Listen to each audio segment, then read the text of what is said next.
started going through the instructions and working my way through just to see what's going on here. And you see I've got some stuff circled. So basically you can make 3 different SR-71As and then one SR-71B. And the 71B has this bump, so it's actually even a different parts. The one I've chosen is the one that I saw at the Air and Space Museum in Washington, D.C. Actually, it's in Chantilly, Virginia, outside of Washington, D.C. But anyway, and that is the one with the 972. That is like a low visibility. And I'll pop up some pictures here. You'll see it doesn't have this U.S. Air Force. Everything's darkened out. And then it has these shadow-like insignias. Instead of the typical ones here, it has these, you know, like outlined red ones. No U.S. Air Force here, no U.S. Air Force here.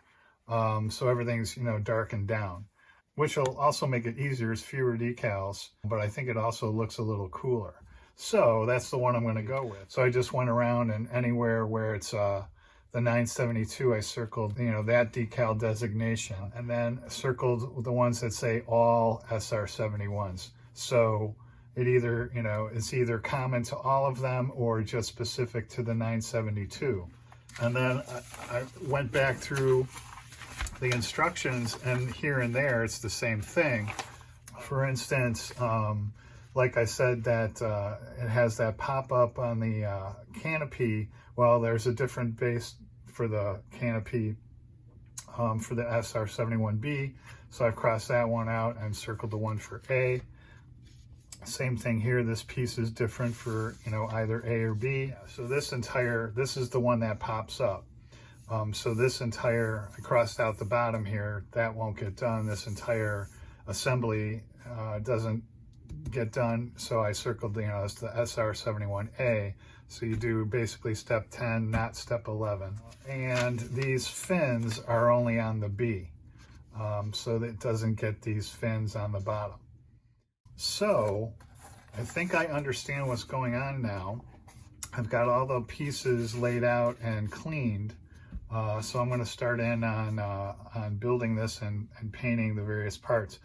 I cannot find any in any of my spares. I don't do a lot of 1/48 to begin with, so I don't have any figures.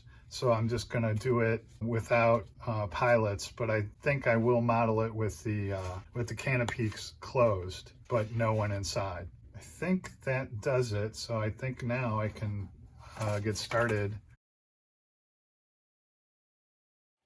All right, so starting with these first couple of assemblies, we've got stuff in there. There's this kit needs a lot of work. So on the seats, filled in some of these seams. I got to let that dry.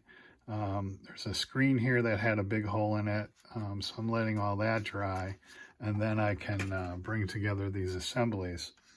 And then for the next set of assemblies here, bringing all that together. So there's part 20, which is the bottom of the body. All these ejection pin marks were showing through on the other side. So I just did a lot of work on that to try to get rid of those indentations or, you know, shadows of those ejection pin marks. So I think I have that where I want it. So I've worked through the first couple of pages here, and I'm up to here, and been test fitting a lot of this stuff, and then, you know, you have to put these windows in that bottom piece. So I've got the cockpit together and the first colors down. Same thing on here, the gray. And then test fit all these pieces. Yeah, these canopy pieces needed some work to fit properly because I'm going to do this with the canopies down.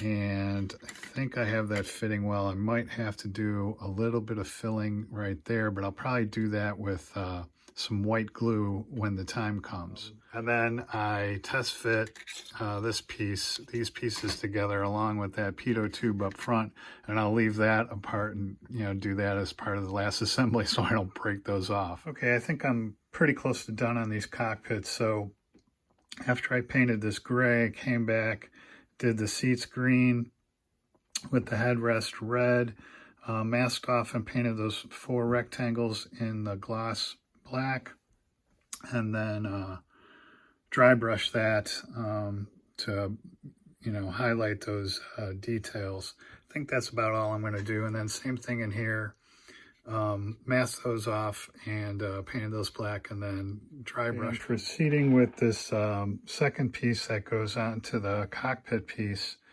I think that seam actually fits pretty nice. I test fitted it and test fit it, and it's pretty smooth. And then I'll sand that down, and I think it's going to come out okay. The other thing I did is to give these glass pieces a little bit of character. I use this tape because it'll also help hold that in, because later I'm going to have to mask that from the outside. But I think that's going to give it a little bit of character. And then when it's closed up, you know, you won't just see through there like it's clear. It'll, you know, it'll have a little bit of character. I don't know if it's historically accurate or what, but I think that'll look cool. All right, so I've got these, basically the front fuselage done.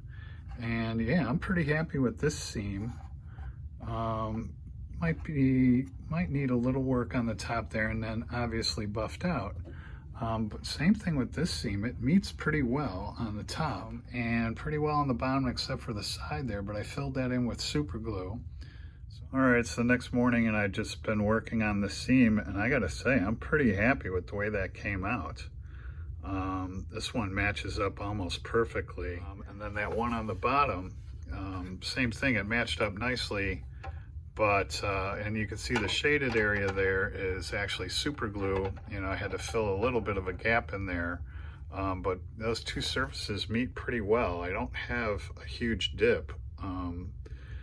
And then I went back and rescribed those lines. Now the panel lines are raised. I, you know, taped those off and tried to protect them as much as possible, but here and there. So I just went right over them or next to them with the recess scribe, and, you know, I think it should blend in okay. And then I just took the Vallejo putty and went all the way down the sides. I also think that, you know, that tape in there is going to give that a cool effect. I'm like how that came out. That should look cool from underneath. So on to the next section.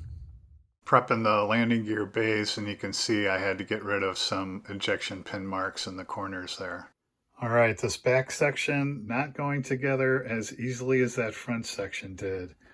I've clamped it like 6 different ways and trying to get all this to fit together.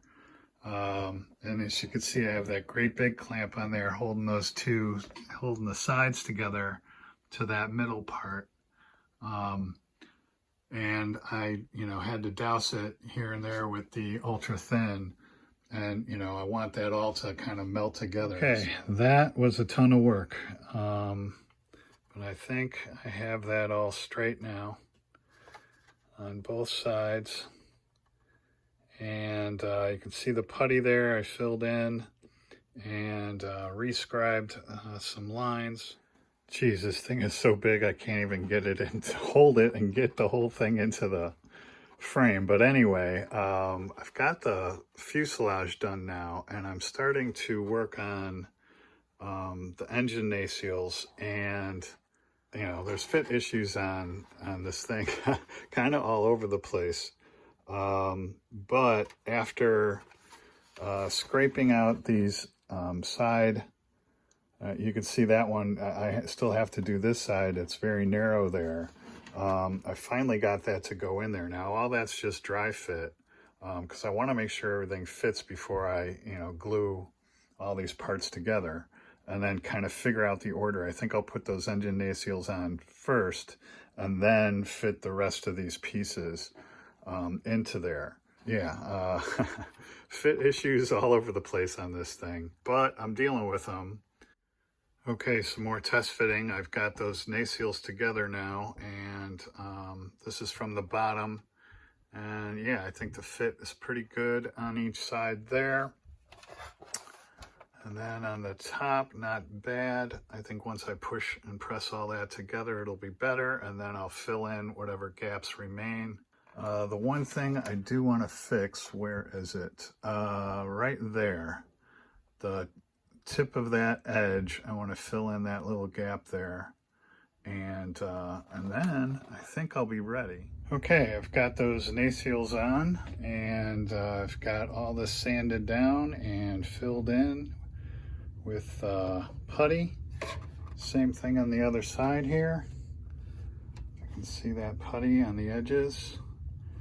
So I think that's going to do it for this video.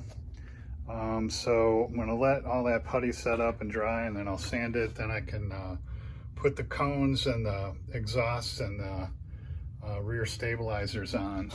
And then over here I just have basically the landing gear left to go, and then paint. So I would assume I can finish it in one more video. So I hope you found that interesting, and as always, thanks for watching and happy modeling.